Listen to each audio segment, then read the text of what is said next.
dans le prochain épisode de Plus belle la vie. Tandis que Franck vit un cauchemar réveillé, une invitée mystère débarque au Zéphyr, alors que chacun s'affaire pour distraire Riva. Attention, les paragraphes qui suivent contiennent des spoilers sur l'épisode de Plus belle la vie diffusé demain soir sur France 3. Théo est diagnostiqué bipolaire. Les Mistraliens se rassemblent pour faire leurs adieux à Coralie lors de ses funérailles. Blanche est très touchée. En quittant le cimetière, Franck et son ex-femme sont harcelés par Eugénie, qui cherche à obtenir des informations sur les Baumel. Céline est obligée d'intervenir pour l'éloigner, après quoi, Céline fait le point avec Franck. Elle a tout d'abord demandé une expertise psychiatrique pour Théo. Si le diagnostic de sa bipolarité est posé, ses aveux seront fragilisés. Quant à Delphine, Céline a demandé sa remise en liberté sous contrôle judiciaire. Mais si la police retient la complicité de meurtre, elle risque de rester en prison. Céline rassure Franck, elle compte bien convaincre les flics de creuser une autre piste. Franck rend ensuite visite à Delphine au parloir. Il veut s'assurer qu'elle tienne le... Mais sa compagne craint surtout le pire pour son fils, persuadée qu'il va se suicider. Elle accuse Franck d'être à l'origine de la situation. Pendant ce temps, Théo passe un examen avec une spécialiste. Incapable de répondre aux questions qu'elle lui pose, le jeune homme confus se demande pourquoi il a tué Coralie.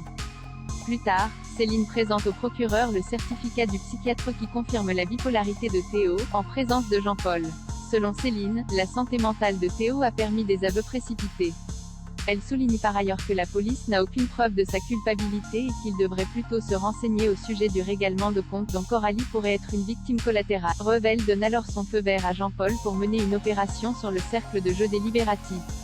La belle-mère de Bastien débarque. Sounali continue de sympathiser avec Lola et fait également connaissance avec Kylian. À Skoto, elle promet d'accepter la proposition de Dimitri de passer du temps avec lui à condition qu'il aide Pablo à devenir populaire.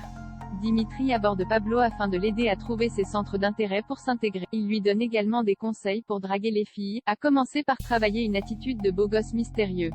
Il constate que ce n'est pas gagné, mais Pablo, lui, se sent pousser des ailes. Il s'entraîne devant son miroir, surpris par Luna, qui lui révèle que même les adolescents les plus sûrs d'eux-mêmes ont des doutes.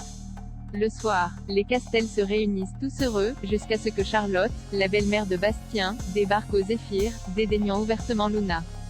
Gabriel est dans une mauvaise passe. Thomas, Lola et Kylian ont organisé un programme par roulement pour occuper Gabriel et lui éviter de déprimer. Après avoir passé tout le week-end à réorganiser les tables du Marcy, Gabriel aide Lola à faire ses devoirs.